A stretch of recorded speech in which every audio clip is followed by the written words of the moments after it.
Assalamualaikum warahmatullahi wabarakatuh.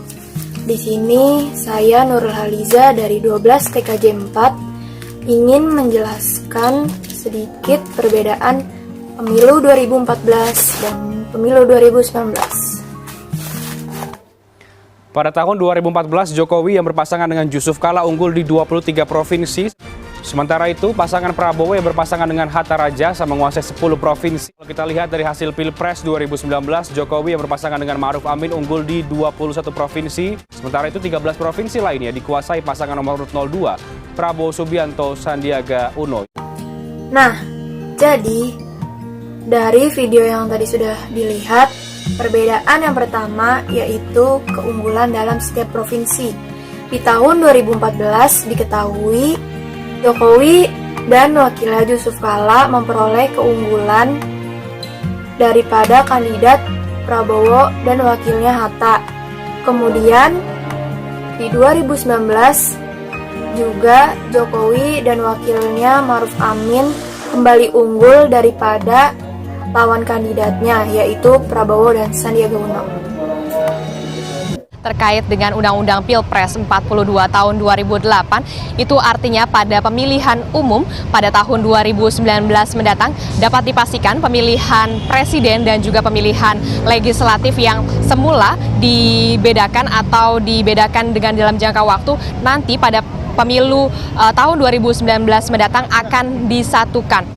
Nah, yang kedua, di video tadi dijelaskan bahwa pada tahun 2019 Pileg dan Pilpres diselenggarakan secara serentak karena menurut informasi pemerintah atau KPU dapat menghemat biaya 5-10 triliun rupiah jika Pilpres dan Pileg disatukan.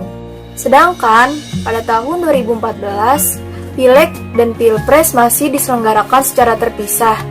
Pileg digelar terlebih dahulu pada 9 April 2014 dan Pilpres diselenggarakan 3 bulan setelahnya, yaitu pada 9 Juli 2014.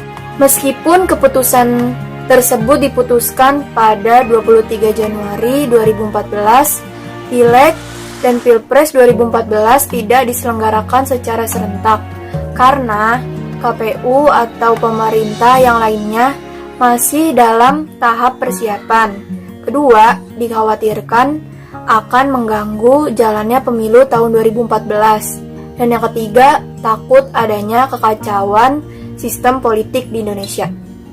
Sejumlah partai baru menjadi pendatang dalam pelaksanaan pemilu 2019. Di tahun 2014, pemilu diikuti 12 parpol nasional dan 3 parpol lokal. Sementara pemilu tahun ini diikuti 16 parpol nasional dan 4 partai politik lokal. Partai nasional baru yang keserta dalam pemilu 2019 yakni Partai Garuda, Partai Berkarya, PSI, dan Perindo. Sementara dari partai lokal ada Partai Aceh, Partai Sirah, Partai Daerah Aceh, dan Partai Nangro Aceh. Nah, jadi jumlah partai politik yang berlaga di pemilu 2019 dibandingkan 2014 juga berbeda. Diketahui bahwa pemilu 2014 itu terdapat 12 partai politik nasional dan 3 partai politik lokal Aceh. Sedangkan pemilu 2019 diikuti oleh 16 partai politik nasional yang memenuhi syarat dan 4 partai politik lokal Aceh. Ambang batas parlemen juga naik dari 3,5% di 2014 menjadi 4% di pemilu 2019. Ambang batas ini harus dicapai partai politik agar bisa menempatkan wakilnya di DPR. Nah, kemudian juga persaingan partai politik untuk lolos ke DPR di pemilu 2019 juga semakin sengit karena ambang batas parlemen atau parliamentary threshold yang harus dicapai partai politik naik menjadi 4%. Angka itu naik 0,5% dibandingkan pada Pileg 2014 yang hanya 3,5%. Karenanya, angka ambang batas parlemen itu selalu naik di setiap pemilu. Sementara untuk daerah pemilihan bertambah 3 dapil dari wilayah Kalimantan Barat, Kalimantan Utara, dan Nusa Tenggara Barat, sehingga total dapil tahun ini mencapai 80 daerah. Nah, daerah pemilihan yang akan menjadi area bagi para caleg untuk berebut kursi DPR, DPRD provinsi, dan DPRD kabupaten juga berubah. Dapil 2019 meningkat dibandingkan jumlah dapil pemilu 2014.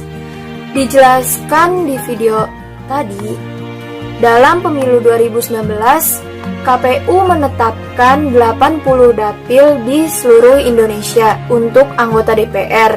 Sedangkan di 2014, hanya 77 dapil di seluruh Indonesia. Bertambahnya dapil juga berdampak atas penambahan kursi. Di 2014, kursi DPR mencapai 560. Sementara di pemilu 2019, kursi DPR mencapai 575. Nah, adanya penambahan dapil otomatis juga menambah jumlah kursi DPR yang diperebutkan oleh para caleg. Pada pemilu 2014 terdapat 560 kursi yang direbutkan, dan di 2019 naik 15 kursi menjadi 575. Selain itu, jumlah kursi DPRD provinsi juga mengalami kenaikan, yang awalnya pada pemilu 2014 hanya 2.112 kursi, pada pemilu 2019 kali ini bertambah menjadi 2.207 kursi. Selain itu, jumlah kursi DPRD kabupaten atau kota juga mengalami peningkatan, yang awalnya pada pemilu 2014 hanya 16.895 kursi, pada pemilu 2019 naik menjadi 17.610 kursi. Pemirsa, pada pemilu kali ini KPU menyederhanakan mekanisme penghitungan perolehan suara dan penetapan kursi pemilu 2014. Sesuai Undang-Undang Nomor 8 Tahun 2012 tentang Pemilu, pembagian jatah kursi DPR dan DPRD diselesaikan di daerah pemilihan atau dapil. Ya, di sini pembagian kursi di DPR, seorang calon legislator dinyatakan mendapatkan kursi jika perolehan suaranya lebih besar dari pembagian pemilih atau BPP. Sesudah partai memenuhi ambang batas parlemen, langkah selanjutnya adalah menggunakan metode sound lagu untuk mengkonversi suara menjadi kursi di DPR. Nah, dari video yang tadi dijelaskan bahwa metode perhitungan jumlah kursi pada pemilu 2014 dengan 2019 juga berbeda. Jika pemilu 2014 menentukan jumlah kursi menggunakan metode BPP atau quote hair, maka pemilu 2019 kali ini menggunakan teknik sign language untuk menghitung suara. Hal ini diatur dalam pasal 415 ayat 2 UU Pemilu yang berbunyi, dalam hal penghitungan perolehan kursi DPR, suara sah setiap partai politik yang memenuhi ambang batas perolehan suara yang dibagi dengan bilangan pembagi 1 dan diikuti secara berurutan oleh bilangan ganjil 3, 5, 7, dan seterusnya. Besaran dana kampanye untuk persorangan tahun ini pun dinaikkan menjadi 2,5 miliar dari sebelumnya hanya 1 miliar rupiah. Nah, penyelenggara pemilu yang serentak ini pun cukup menyedot anggaran yang cukup besar, yakni sebesar 24,8 triliun rupiah jika kita bandingkan dengan biaya penyelenggaraan di tahun 2014, yaitu pemilu legislatif 2014, yaitu sebesar 24,1 triliun rupiah. Artinya ini ada kenaikan sekitar 700 miliar rupiah yang membedakan pada pemilu 2019. Nah, dari video tadi juga dijelaskan bahwa dalam penyelenggaraan pemilu 2019 ini, jumlah sumbangan dana kampanye juga mengalami perubahan. Pada pemilu 2014, sumbangan dari per seorang maksimal 1 miliar, sedangkan pada pemilu 2019 mengalami penaikan menjadi 2,5 miliar. Selain itu, juga dijelaskan bahwa biaya penyelenggaraan pemilu juga mengalami peningkatan. Yang tadinya pemilu 2014 hanya mengeluarkan biaya sebesar 24,1 triliun, kali ini pemilu 2019 meningkat menjadi 24,8 triliun.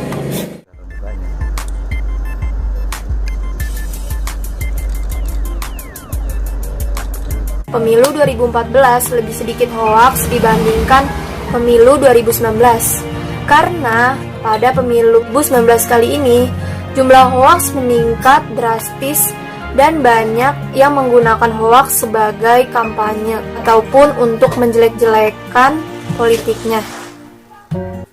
Joko Widodo dan Prabowo Subianto adalah dua calon presiden yang dua kali menjadi rival dalam pergelaran pemilu presiden, yakni pemilu 2014 dan juga 2019.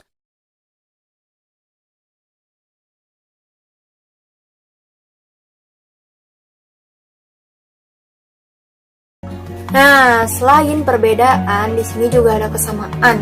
Yang pertama, pada pemilu 2014 dan 2019, dua calon kandidat presiden sama-sama masih sama orangnya.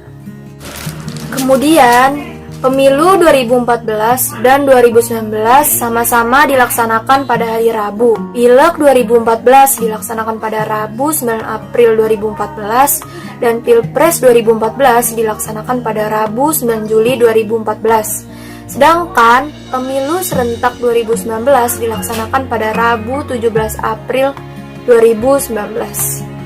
Nah, dapat disimpulkan pemilu 2014 kelebihannya yaitu rakyat bisa langsung melihat calon yang menyalonkan. Kekurangannya, KPU pusat tidak mau tegas dengan bawahannya. Hal ini mengakibatkan semua masalah terkait pemilu menumpuk di tingkat nasional.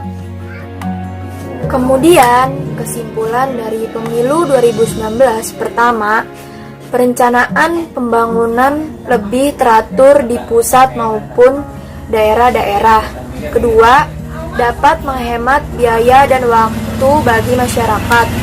Ketiga, pelantikan dapat dilakukan secara serentak. Kekurangannya, pertama, dana yang diperlukan cukup tinggi. Kedua, banyaknya kampanye ilegal. Tiga, politik uang. Keempat, terjadinya banyak hoaks. Kelima, manipulasi dana kampanye dan pemilu. Nah, itu tadi penjelasan singkat video dari saya. Kurang lebihnya mohon maaf. Assalamualaikum warahmatullahi wabarakatuh.